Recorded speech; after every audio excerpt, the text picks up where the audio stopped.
오늘은 구원의 서정 견인 두 번째 하나님 말씀 전하겠습니다. 견인을 다른 말로 하면 확신이다, 그렇게 확신이라고도 부른다고 말씀을 드렸습니다. 이 확신에 근거해서 우리는 견인하는 것입니다. 여기서 견인이라고 하는 그 말의 뜻이 지난주에도 말씀을 드렸듯이 견인차가 끌고 가는 것처럼 그런 견인을 말하는 것이 아니라고 말씀을 드렸습니다. 그러니까 가만히 있으면 자동적으로 천국 가는 것이 견인이 아닙니다. 견인이라고 하는 말의 뜻이 무엇입니까? 굳셀 견자에 인내할 인자. 그래서 끝까지 굳세게 인내하는 신앙을 말하는 것입니다. 그래서 하나님 편에서 볼 때 이 견인은 하나님의 보전입니다. 다시 말하면 하나님께서 택하신 자들을 끝까지 지켜주시는 것입니다. 그 하나님의 신실하심, 그리고 그 하나님의 불변하시는 속성 때문에 하나님은 자신이 약속하고 말씀하신 것을 끝까지 지키시는 것입니다. 그래서 요한복음 17장 12절에 보면 내가 그들과 함께 있을 때에 내게 주신 아버지의 이름으로 그들을 보전하고 지켰나이다. 보전하고 지켰다고 그렇게 말씀하면서 그 중에 하나도 멸망하지 않고 다만 멸망의 자식뿐이오니 이는 성경을 응하게 함이니이다. 하나님께서 택하시고 구원하시기로 작정된 그 영혼은 한 명도 잃지 않는다. 다만 멸망의 자식, 가룟 유다는 원래 멸망의 자식이었기 때문에 떠나간 것이지 하나님이 그 영혼을 잃어버린 것이 아니라고 분명하게 말씀합니다. 하나님은 끝까지 우리를 지키시고 보존하신다고 약속하십니다. 그러니까 참된 믿음을 소유한 하나님의 백성들은 어떤 고난이 있고 어떤 환난이 있어도 하나님께서 그 영혼들을 끝까지 지키시고 보존하셔서 마지막 영화에 이르게 하신다는 것입니다. 그러나 우리 인간 편에서는 누가 선택받았고 누가 견인되었는지를 알 수가 없습니다. 그리고 내가 가지고 있는 이 믿음이 하나님이 인정하시는 참된 믿음인지 아닌지 우리가 어떻게 알 수 있느냐 하는 것입니다. 믿음이 다 같은 믿음이 아니고 그릇된 믿음이 있습니다. 여러분, 신천지에 있는 사람들도 확실한 믿음이 있습니다. 뭐에 대한 믿음입니까? 이만희가 재림주라고 하는 확실한 믿음이 있습니다. 확실히 믿습니다. 어찌 보면 우리보다도 더 확실하게 믿습니다. 그래서 아무리 설득을 해도 아니다, 여기가 구원이 있다고 말합니다. 그러면 저와 여러분의 믿음들도 그럴 수 있지 않습니까? 성경에서 말하는 바른 올바른 믿음이 아니라 다른 그릇된 믿음 가운데 서 있을 수도 있지 않겠습니까? 그러니까 내 믿음이 참된 믿음인지 아니면 그릇된 믿음인지 우리 스스로가 점검을 해봐야 되는데 그걸 무엇으로 점검을 할 수 있습니까? 하나님의 말씀으로 점검을 하는 것이고 그 말씀만 가지고는 우리가 알 수 없으니까 그 말씀이 교리적으로 체계적으로 만들어진 이 신학책의 이 교리를 가지고 우리의 믿음을 점검해야 하는 것입니다. 나의 삶의 모습을 보면서 그래서 우리는 우리 자신의 믿음을 확신하게 되는 것입니다. 하나님은 택하신 자들에게 끝까지 은혜를 주셔서 끝까지 인내하신다고 말씀합니다. 그러므로 내가 끝까지 인내하고 믿음의 확신을 가지고 나가는 것을 보면서 우리는 내가 하나님의 택하신 백성이라고 하는 사실들을 확신하게 되는 것입니다. 그러나 이 견인도 내 의지나 공로가 아니라 전적인 하나님의 은혜라고 말합니다. 왜냐하면 내 속에 계신 성령께서 말씀을 통해서 나에게 경고하시고 나를 붙들어 주시고 나를 새롭게 하시는 은혜를 주시기 때문에 그런 것입니다. 말씀을 통해서 나를 경고하고 그 말씀이 나를 깨닫게 하고 그래서 죄에 대한 두려움을 갖게 하고 하나님에 대한 믿음에 대한 확신을 갖게 하는 것이 내 안에서 내 의지나 내 노력이 아니라 하나님의 은혜이기 때문에 내가 끝까지 인내하고 그 믿음의 길을 가는 것도 전적인 하나님의 은혜라는 것입니다. 그래서 지난주에도 말씀을 드렸듯이 웨스트민스터 신앙 고백서나 도르트 신조에서 우리의 견인을 이렇게 말했다고 했습니다. 단순히 내가 예수 믿습니다 라고 한번 고백하면 영원히 끝까지 천국 간다, 이렇게 견인 교리를 이해하는 사람들은 견인 교리를 심각하게 왜곡하는 것이다, 그렇게 분명하게 말했습니다. 진짜 믿음의 확신 있는 사람은 끝까지 인내하며 길을 갑니다. 그리고 하나님을 향해서 하나님이 기뻐하시는 일을 위해서 헌신하는 삶을 살게 됩니다. 여러분, 성화의 근거를 대해서 얘기할 때, 성화에 대해서 얘기할 때에 성화라고 하는 것은 내가 무슨 도덕적으로 옳고 선한 일을 많이 하는 것이 아니라 하나님을 더 깊이 사랑하는 것이라고 말씀을 드렸습니다. 성화의 삶이라고 하는 것은 내가 시간이 가면 갈수록 하나님에 대해서 알면 알수록 그분에 대한 사랑이 깊어지는 것이고, 그분에 대한 사랑이 깊어지면 깊어질수록 죄에 대해서 두려워하고 죄를 싫어하고 끊어 나가는 것이 성화라고 그렇게 말씀을 드렸습니다. 그러므로 견인이라고 하는 것은 성화의 연속이기 때문에 하나님을 향한 사랑의 모습이 우리 삶 가운데에 나타나는 것입니다. 예수를 믿는다고 고백하면서 하나님을 향한 사랑의 순종이 없다고 하면 그 사람의 믿음의 고백을 우리는 의심할 수밖에 없는 것입니다. 예를 들어 봅시다. 인간적인 연인 사이에서도 서로 사랑하게 되면 어떤 반응이 일어나나요? 그 연인과 함께 있고 싶지 않습니까? 시간이 가면 갈수록 더 사랑이 깊어져서 내가 이 사람 아니면 내 평생이 후회가 될 것 같다. 그래서 이 사람하고 평생을 살아야 되겠다고 결혼까지 하지 않느냐 하는 것입니다. 맛있는 것이 있으면 같이 먹고 싶고, 또 아름다운 것이 있으면 같이 공유하고 싶고, 함께 하고 싶고, 좋은 것이 있으면 선물해 주고 싶은 것이 사랑의 관계가 아니냐 하는 것이죠. 그러므로 우리가 칭의 받고 양자가 되어져서 성화의 삶을 살고 견인되어져 가는 그 성도들의 삶의 모습은, 그 믿음의 모습은 하나님을 향해서 그 발걸음이 나가는 것이고요. 하나님이 기뻐하시는 것이 무엇일까를 고민하면서 그것을 향해서 나아가는 삶의 변화들이, 삶의 모습들이 자연스럽게 드러나는 것입니다. 어떻게 하나님을 가리켜서 사랑의 하나님이시고 나를 누구보다도 사랑하셔서, 아니 나를 사랑하셔서 십자가에서 우리 주님이 죽으셨다고 고백하면서도 그 주님을 향한 사랑의 모습들이 어떻게 하나도 나타나지 않을 수 있느냐는 것입니다. 그러므로 여러분, 이런 사랑이 있는 사람들은 힘들고 고난이 온다고 중간에 그 주님을 버리고 포기하고 뒤로 물러서지 않습니다. 끝까지 그 주님을 붙들고 가는 것입니다. 물론 예수 믿는 사람들도, 칭의 받은 사람들도 중간에 잠깐 회의감에 빠지고 실족할 수는 있습니다. 그러나 다시 그들은 주님 앞에 엎드리고 하나님의 은혜를 구하게 됩니다. 예를 들면 베드로는 어떻습니까? 예수님을 3년 동안 따라다녔지만 그가 예수님께서 잡히실 때에 몇 번이나 부인했습니까? 3번씩이나 부인했잖아요.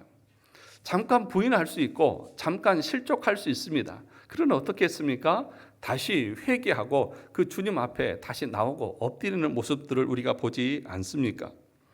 그러므로 우리 중에 누군가가 예수를 믿다가 어떤 이유로든지 중단하고 오랫동안 나오지 않고 있다고 하면 그 사람의 사랑의 고백, 믿음의 고백을 우리는 의심할 수밖에 없는 것입니다. 그러니까 그 전에 그가 믿었다고 말했던 그 모든 것들은 어떻게 보면 아직 칭이 되지 않고 아직 구원의 확신이 없는 잠깐의 즐거움이었지, 그의 행위가, 그의 모든 것들이 참된 믿음에서 나온 것이 아니었다는 것입니다. 그래서 히브리서 6장 4절과 6절에 보면 이렇게 말했습니다. 우리 가사 한번 볼까요? 히브리서 6장 4절부터 6절 말씀입니다.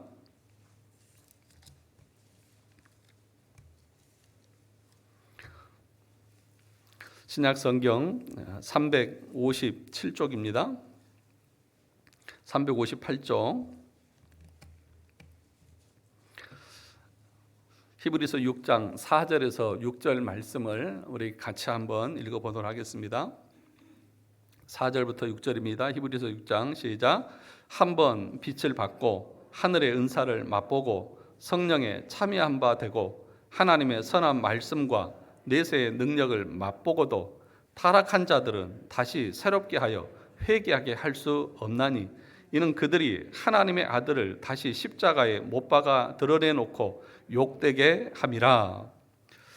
여러분, 오늘 본문의 말씀을, 여기 읽은 말씀을 보면 한번 빛을 받고 은사도 맛보고 성령에 참여한 바도 되고 선한 말씀과 내세의 능력을 맛보았다.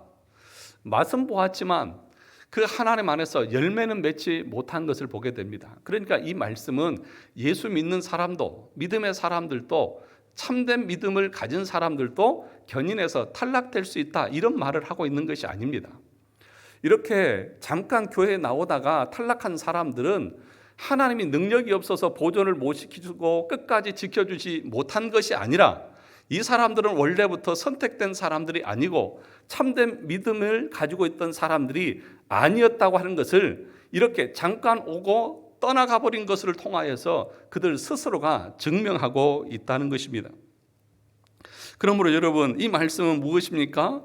교회 안에 이런 가짜 성도들이 많이 있을 수 있다는 것입니까? 없다는 것입니까?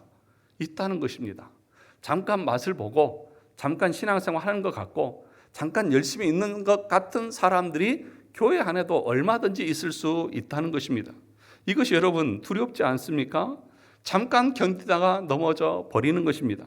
지난주도 말씀을 드렸듯이 씨 뿌리는 비유에 보면 잠깐 기뻐하다가 고난이 오면 그 고난에, 그 핍박에 넘어져 버리는 영혼들이 있다는 것입니다.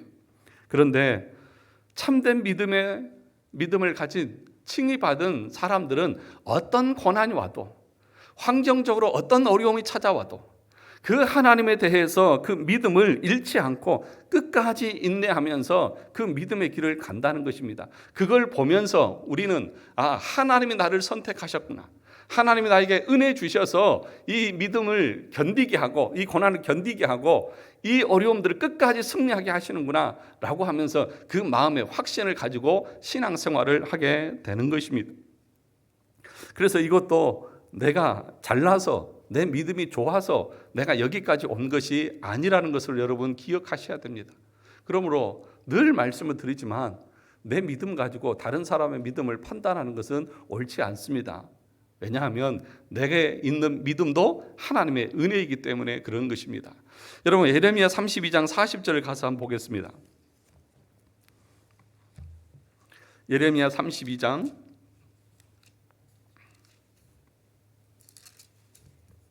40절입니다. 제가 가지고 있는 성경 1105페이지입니다.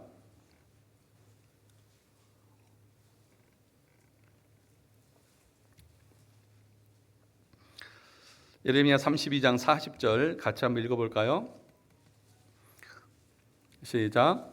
내가 그들에게 복을 주기 위하여 그들을 떠나지 아니하리라 하는 영원한 언약을 그들에게 세우고 나를 경외함을 그들의 마음에 두어 나를 떠나지 않게 하고, 뭐라고 말하십니까? 나를 경외함을 그들의 마음에 뭐 하셨다고요? 두어 나를 떠나지 않게 하신다. 우리가 하나님을 떠나지 않고 끝까지 인내하면서 끝까지 믿음의 길을 가는 이유가 어디에 있습니까?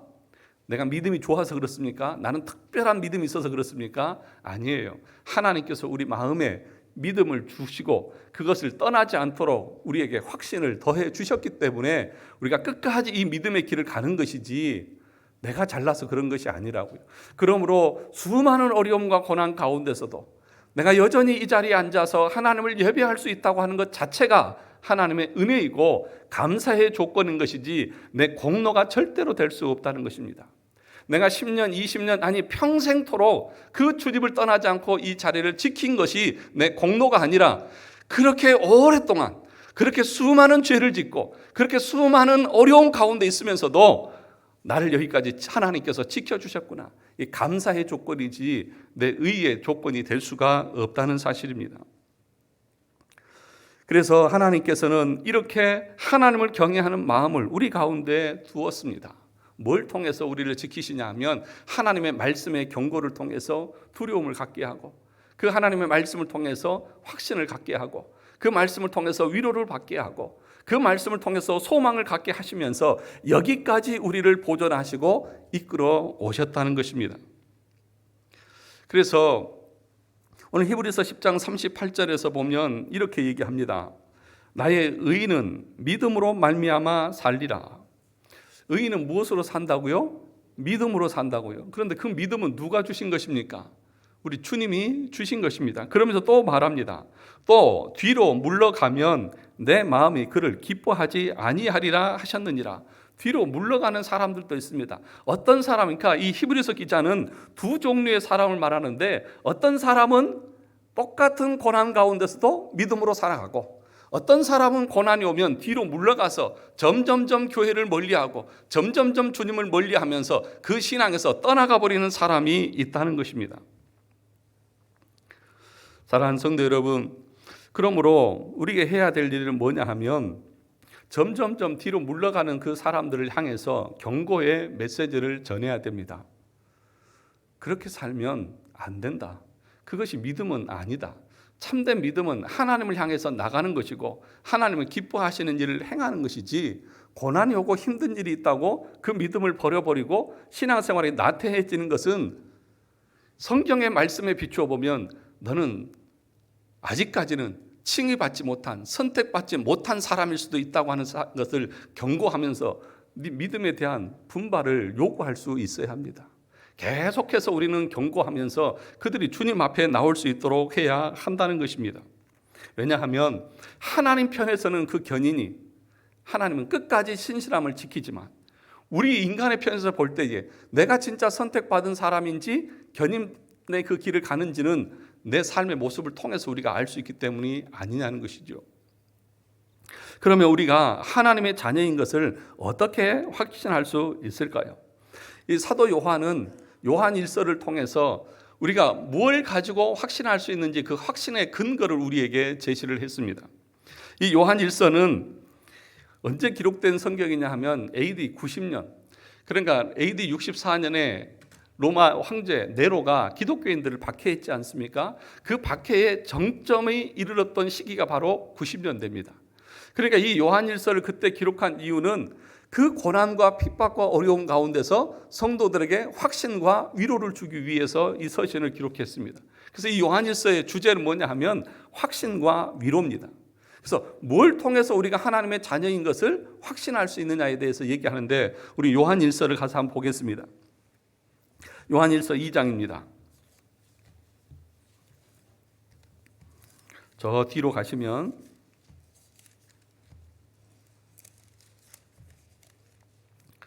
요한일서 2장 29절입니다. 제가 가지고 있는 성경 389쪽입니다. 신약 성경 389쪽 요한일서 2장 29절 같이 한번 읽어보겠습니다. 시작. 너희가 그가 의로우신 줄을 알면 의를 행하는 자마다 그에게서 난 줄을 알리라. 여기서 말하는 첫 번째 뭐냐 하면 의로운 삶을 산다는 것입니다.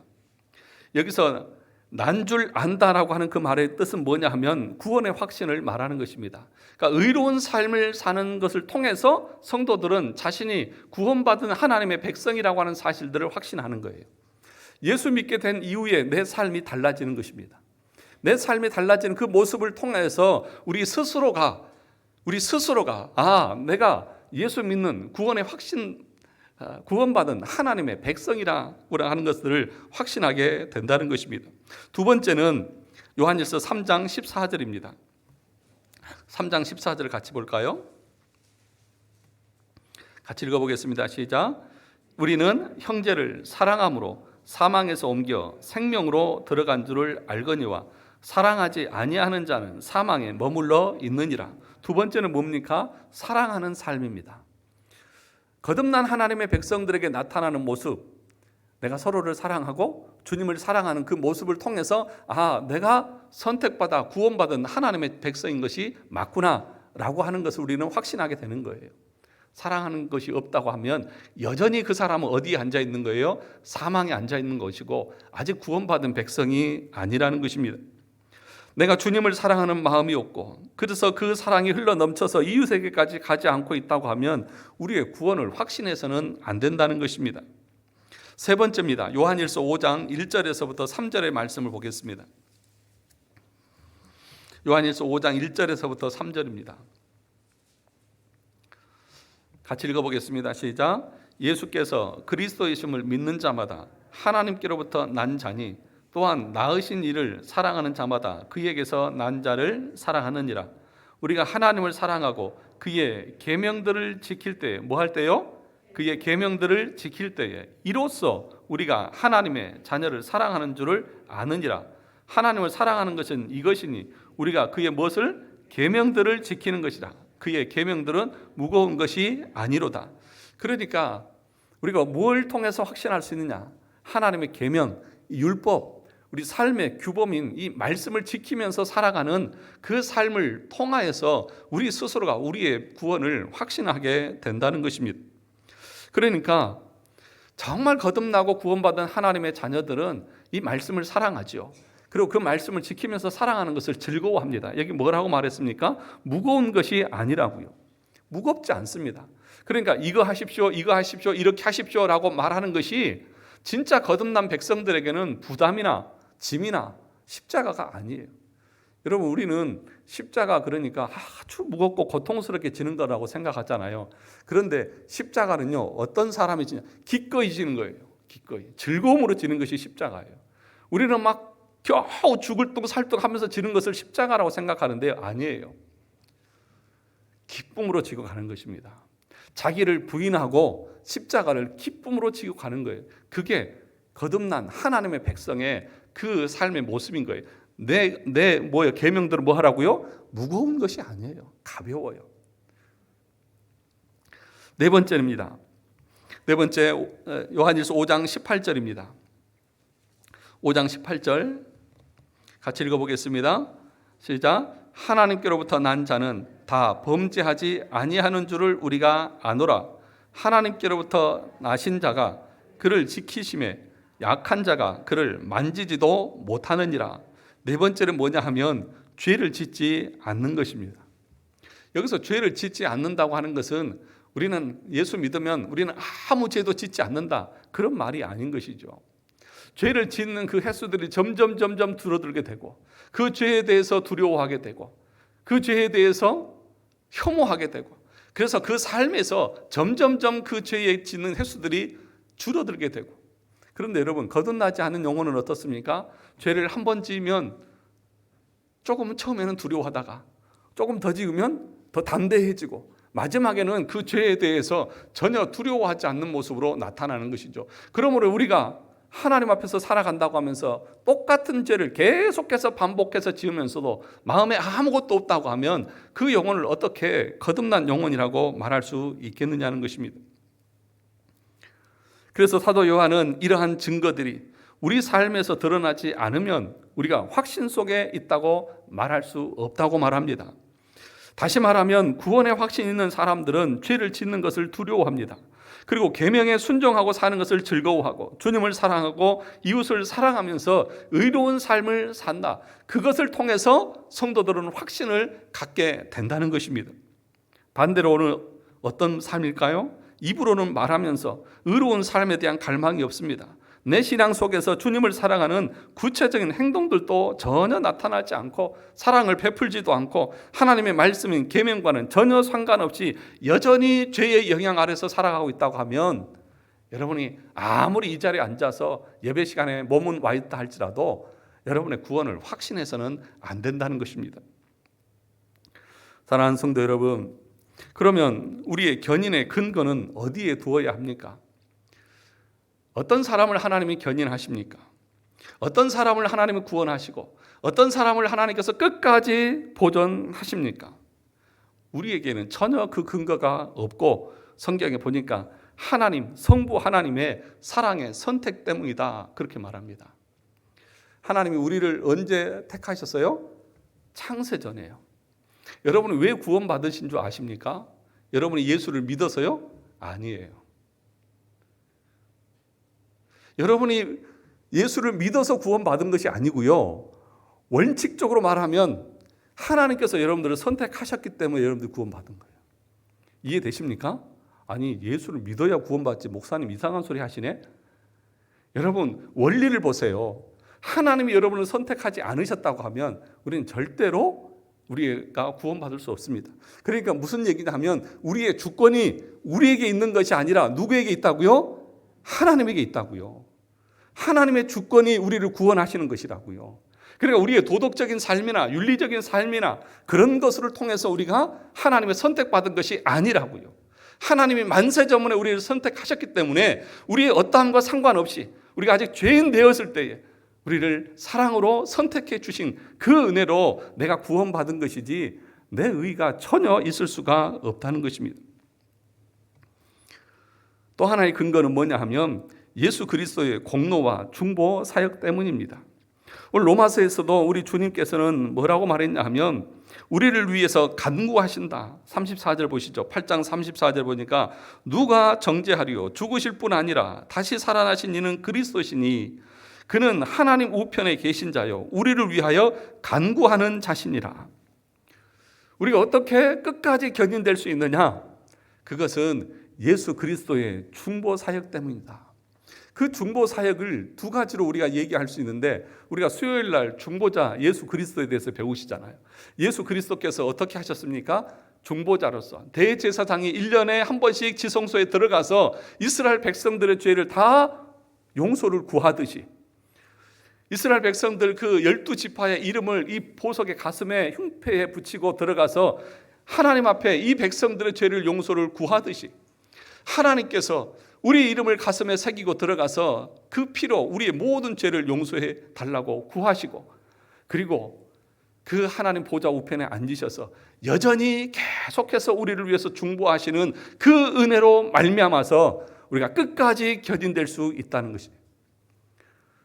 절대로 우리에게 견인의 근거가 있을 수 없다는 것입니다.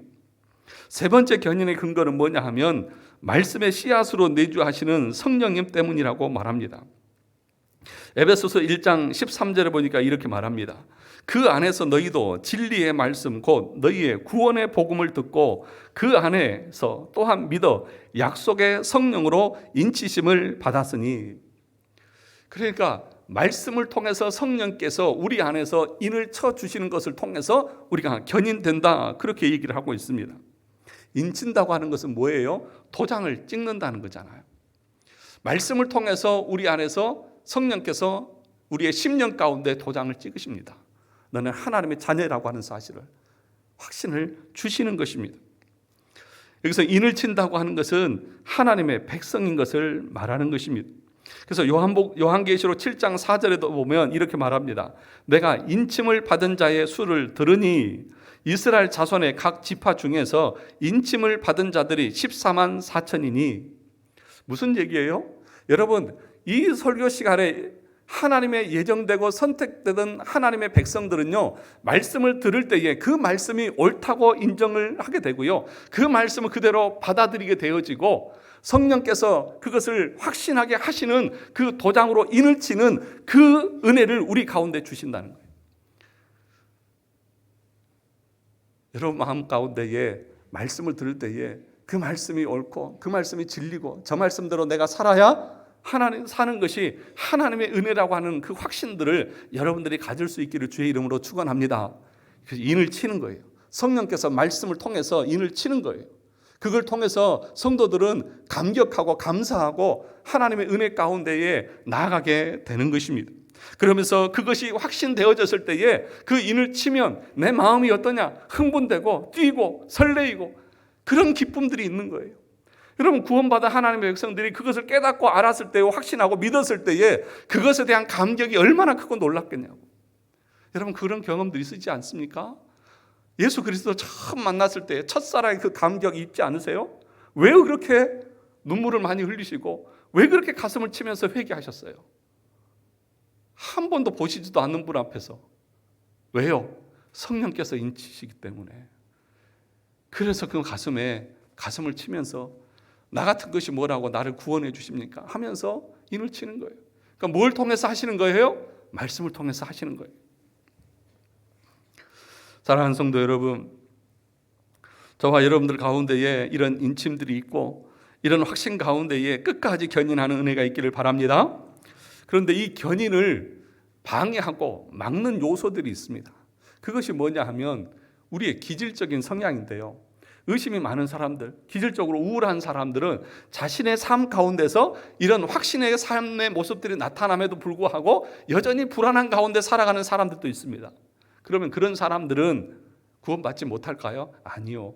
하나님께서는 하나님의 택한 자들, 그들의 마음의 상태와 상관없이 택한 자들, 그 삶 가운데 그것들이 나타난 자들을 끝까지 견인하시고 이끌어 가십니다.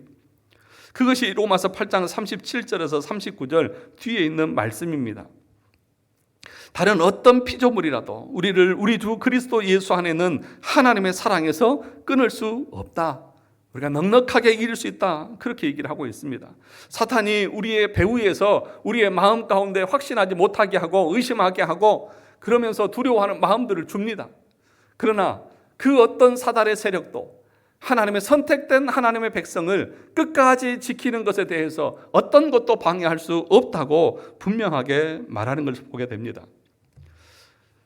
욥의 경우를 보면 알 수 있지 않습니까?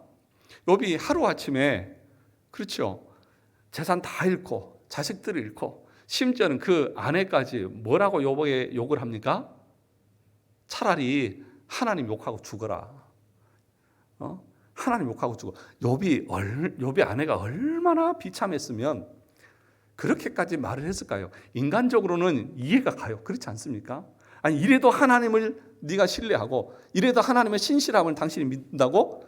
당신 지금까지 이렇게 얼마나 신실하게 믿음의 길을 걸어왔는데 어떻게 하루아침에 폭삭 망하게 하고 당신까지 이렇게 처참한 신세가 되게 하셨냐고.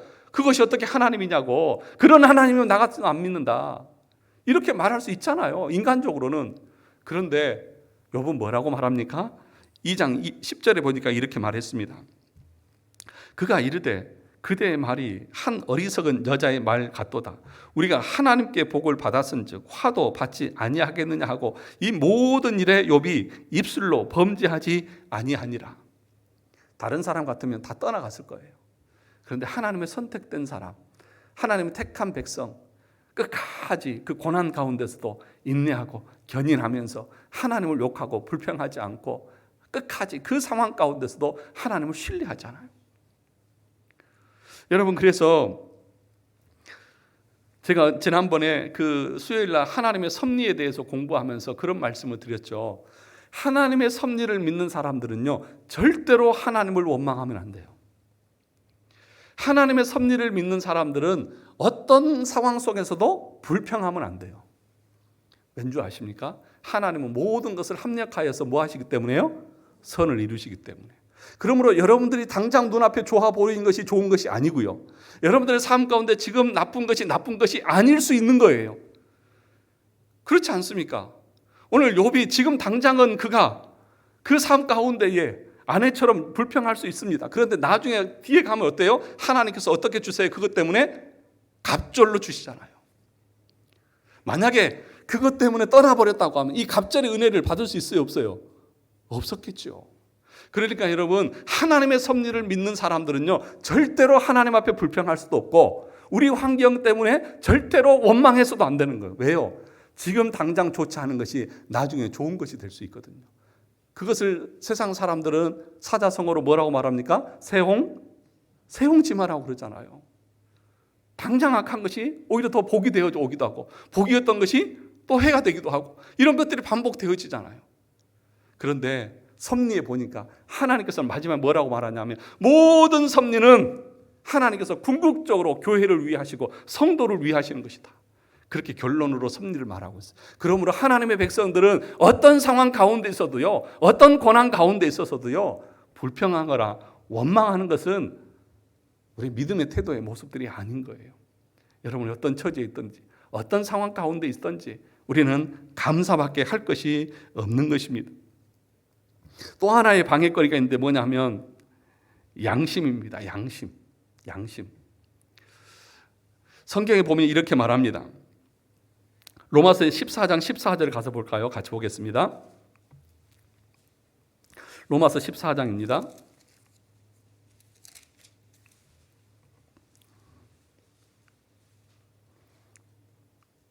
로마서 14장 14절 같이 읽어보겠습니다. 시작. 내가 주 예수 안에서 알고 확신하노니 무엇이든지 스스로 속된 것이 없으되 다만 속되게 여기는 그 사람에게는 속되니라. 그러니까 양심이라고 하는 것은 어떠냐 하면은요, 여러분, 양심은 다 똑같을까요? 사람마다 다를까요? 사람마다 달라요. 어떤 사람은 양심에 이런 일들이 꺼리키지 않는 사람이 있고, 어떤 사람은 이것이 양심에 꺼리키는 사람도 있어요. 그러니까 내가 어떤 시대에 살고 어떤 문화에 살고 어떤 지식을 가지고 있느냐에 따라서 사람의 양심은 다 다른 거예요. 이해되십니까? 사람의 양심은 다 달라요. 그러니까 오늘 로마서 14장 14절에서도 무엇이든지 스스로 속된 것이 없으되 다만 속되게 여기는 사람에게는 속되니라. 그러니까 똑같은 걸 보면서 똑같은 상황이 있으면서도 어떤 사람은 이것을 속되다고 말하고 어떤 사람은 속되지 않다고 말하는 거예요. 그러니까 속되다고 말하는 사람들은 그 양심이 아주 예민한 사람이고, 속되지 않다고 말하는 사람은 아주 양심이 강한 사람인 것이에요. 그런데 성경은 뭐라고 말하냐면 양심이 연약한 자를 보호하라고 그렇게 얘기합니다. 예를 들어서 여러분, 개고기 좋아하십니까? 보신탕 좋아하시나요? 저는 잘 안 좋아합니다. 제가 무슨 그 동물 보호론자에서 싫어하는 것이 아니라 저는 원래 그걸 잘 안 좋아해요. 옛날에도 막 보신탕 먹으러 간다고 그러면 되게 힘들었어요. 그래서 저는 가가지고 삼계탕을 먹든지 그랬어요. 여름에 가가지고. 그런데 이 보신탕을 먹는 것을 가지고 어떤 사람들은 어떻게 그럴 수 있느냐라고 하는 사람이 있고, 어떤 사람은 왜 하나님 주신 고기인데 먹으면 안 돼? 왜 안 돼? 이렇게 얘기하는 사람이 있을 수 있잖아요. 그런데 여러분, 이 양심대로 사는 것이 얼마나 위험한 것이냐면요, 이 양심에 따라서 사는 사람은 구원받지 못한다고 말해요. 아니, 무슨 얘기야? 양심껏 살아야지. 자, 그러면 로마서 14장 23절을 보겠습니다. 14장 23절입니다.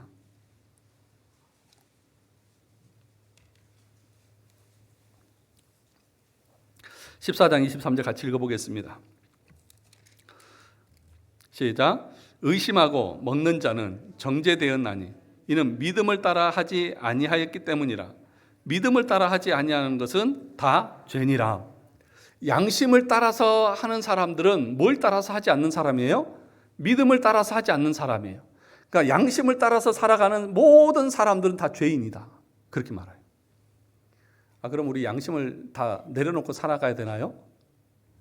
무슨 얘기냐 하면, 양심을 따라서 살게 되면 사람들이 곧바로 어디로 가냐면 율법주의로 가게 됩니다. 그래서 그 양심을 가지고 사람들을 판단합니다. 그런데 성경은 뭐라고 말하냐면 믿음을 따라서 행하라고 말하는 거예요. 믿음을 따라서 행하라고 말하는 거예요. 그런데 양심을 따라서 하는 사람들은 믿음을 따라서 하는 사람들이 아니기 때문에 그 사람들은 다 죄인이다, 그렇게 얘기하는 거예요. 그래서 여러분, 정말 양심대로 목사가 설교하면 어떻게 설교하는 줄 아십니까? 어떻게 장로님이 그럴 수 있습니까? 어떻게 권사님이 그렇게 그럴 수 있고 어떻게 집사님이 그럴 수 있습니까? 이렇게 설교하는 거예요. 이게 복음입니까? 아니잖아요. 그래서 양심적으로 설교하게 되면은 어떻게 얘기하냐면, 제가 수요일 날도 얘기했지만 양심적인 목사님들 중에서는 이렇게 얘기합니다. 나는 내가 그렇게 살지 못하기 때문에 나는 성도들에게 이렇게 설교 못합니다. 나는 내가 그렇게 사는 것만 나는 설교하지, 내가 그렇게 살지 못하는 것을 어떻게 성도들에게 그렇게 설교하면서 강요할 수 있습니까? 이렇게 얘기합니다. 그 얼마나 양심적이에요. 그렇죠? 정말 양심적이잖아요. 아주 의로 보이고 도덕적으로 보이잖아요. 그런데 여러분, 그것이 양심적으로 보일지 모르지만 하나님 앞에서는 죄라고요. 왜요? 하나님의 말씀을 누구 마음대로 판단하는 거예요? 자기 마음대로요. 그리고 만약에 목사가 그 말씀을 대로 사는 것만 설교할 수 있다고 하면 누가 이 강단에서 설교를 할 수 있겠습니까? 그렇지 않습니까? 그러니까 여러분, 양심적으로 사는 사람, 양심적으로 설교하게 되면 겉으로 볼 때는 세상에서는 의로 보이고 도덕적으로 보이지만 하나님 앞에서는 죄인이라고요. 왜요? 믿음으로 하지 않았기 때문에. 하나님이 말씀하시면 그 말씀대로 내가 그렇게 못 살아도 증거해야죠. 순종해야죠. 이게 무엇이냐 하면 자유주의자들이 그런 거예요. 자유주의자들은 성경에 있는 내용들을 과학적으로 합리적으로 이해되지 않는 건 다 빼자. 우리가 이해되는 것만 성경으로 믿고 그것만 가르치자. 그렇게 얘기하는 것이 자유주의자들이잖아요. 그게 얼마나 잘못된 거냐고요. 그러니까 양심을 따라서 행하고 양심을 따라서 설교하는 것은 죄라고요. 그럼 뭘 따라서 해야 됩니까? 믿음대로 해야 되는 것이죠. 하나님의 말씀대로 해야 되는 것이죠. 그래서 여러분, 설교를 들을 때에 목사님은 그렇게 사세요? 아니, 목사님도 못 사시면서 우리에게 그러세요. 이렇게 얘기하면 될까요? 안 될까요? 왜 대답을 안 하세요? 그것이 옳은 말일까요? 틀린 말일까요? 틀린 말이에요. 아니, 목사님도 못 하시면서 왜 그걸 저희한테 강요하세요? 그렇게 얘기하는 것은 목사님이 하실 수 있는 것만 저희들에게 설교하세요. 그런 말하고 똑같잖아요. 그러니까 여러분, 저희 설교를 들을 때에 목사님은 그렇게 사십니까? 이렇게 들으면 안 되고 이것이 하나님께서 우리에게 주시는 말씀이라고 들어야 되는 거예요. 그래서 목사가 이 강단에서 설교할 때에 괴로운 거예요. 나도 못 사는 걸 해야 되기 때문에. 그럼에도 불구하고 이 사명이 있기 때문에 그 일들을 감당하는 것이죠.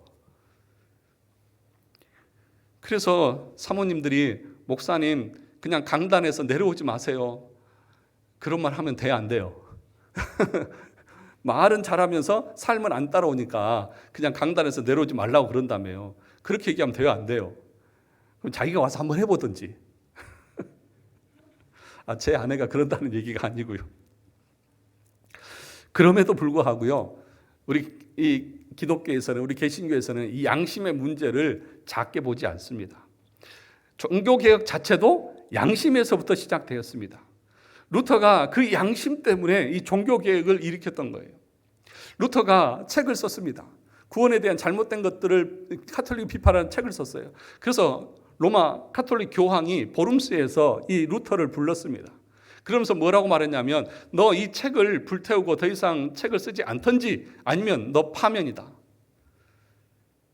이 파면이라고 하는 것은 단순히 그냥 직장을 잃는다는 것이 아니에요. 그 당시에 파면은요, 사형 선고하고 같은 거예요. 그 당시에 만약에 수도사가 신부가 파면을 당하잖아요. 그러면 법으로 그 사람을 절대 보호해 주지 않아요. 그러니까 누구도 가서 죽여도 죄를 묻지 않는 거예요. 그게 파면인 거예요. 그러니까 죽는 것과 마찬가지, 자기 생명이에요. 그런데 그렇게 말할 때 루터가 그 다음날 와서 교황 앞에서, 그 많은 추기경들 앞에서 이렇게 얘기했습니다. 내 양심은 하나님의 말씀으로 사로잡혀 있습니다. 난 어떤 것도 바꿀 수 없고 바꾸지 않을 것입니다.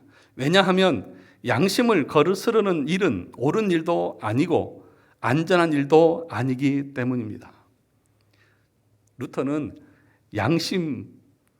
자기 양심이 하나님의 말씀에 사로잡혀 있고, 그래서 그 말씀을 어기는 것은 하나님 말씀을 어기는 것이기 때문에 그건 옳은 것도 아니고 안전한 것도 아니다.